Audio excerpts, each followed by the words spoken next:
Bagamat matagumpay na nabantayan ng Miami Heat sina Joel Embiid at Tyrese Maxey sa kanilang play-in tournament kontra sa Philadelphia, natalo pa rin sila dito sa score na 105-104 matapos biglang mag-step up si Nicolas Batum na siyang literal nagpapanalo sa Sixers. Kaya dahil nga sa nangyaring ito sa Miami, wala nga silang ibang choice kundi makipaglaban muli sa isa na namang play-in tournament para makuha ang pang-8 pwesto sa East at magkaroon ng karapatan na kalabanin ng number 1 team na Boston Celtics. Pero wala rin naman ditong problema ang Miami since nangyari rin naman nga ang ganitong senaryo sa kanila last season. Isa pa, sa una pa lang ay mas gusto nilang kalabanin ng Boston since dito nga matitest kung gaano kalakas ang kanilang team sa isang 7-game series. At kapag nanalo sila dito, magkakaroon na nga ang kanilang team ng mas mataas na chance ang umabot hanggang sa NBA Finals. Pero bago pa man nga po nila makatapat ang Boston na first round ng East,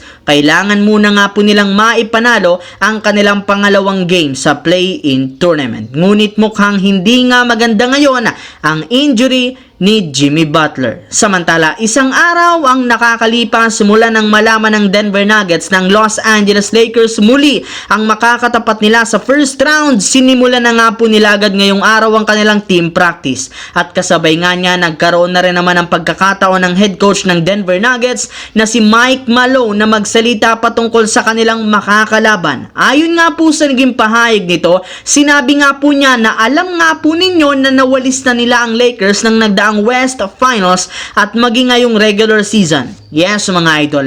Alam naman nga po ninyo, hindi nga nanalo ang Los Angeles Lakers sa Denver Nuggets simula pa last year. Kaya malaki ang kanyang tiwala na mauulit nga daw muli ang pagwalis nila sa Lakers sa first round. Nagawa na rin naman nga nila ito na ma-4-0 noon, kaya hindi nga daw malabo na magagawa muli ito ngayon. Pero iintindihin rin naman nga po ng buong team ng Denver Nuggets na mas gigil at mas gutom ang Lakers na makabawi sa kanila, kaya kailangan pa rin nila itong paghandaan ng mas mabuti. Sa kabilang banda, kasunod nga po ng maagang pagbabakasyon ng Golden State Warriors ngayong taon, inaasahan magfo-focus na ang kanilang front office sa gagawing plano sa off-season. Kailangan rin naman nga po nila ditong maghanda since 3 sa mahalagang players nila ang tuluyan ang nagtapos ang kontrata at magiging isa ng ganap na free agent. Una ay si Darius Saric na natapos na nga ang kanyang 1-year veteran minimum contract. Susundan rin naman ito ni Klay Thompson na wala pa rin naman pinipirmahang bagong contract extension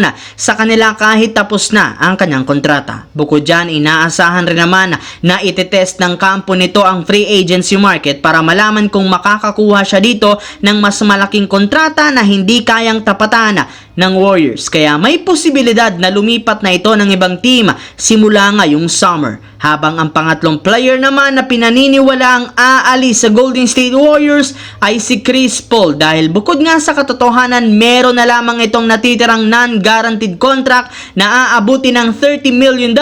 Expected na rin naman na hindi ito kukunin ng Golden State Warriors bunsod ng napakalamiyang performance nito, kaya magiging isa na lamang itong ganap na unrestricted free agent ngayong taon. So yun lamang mga idol ang ating bagong video. Once again, this is your J-Zone TV. Don't forget to subscribe at syempre pindutin ang notification bell sa akin channel para lagi kayo maging updated sa mga videos na pinapalabas ko. Isang malaking shoutout sa lahat mga idol. Maraming salamat po sa panonood ninyo.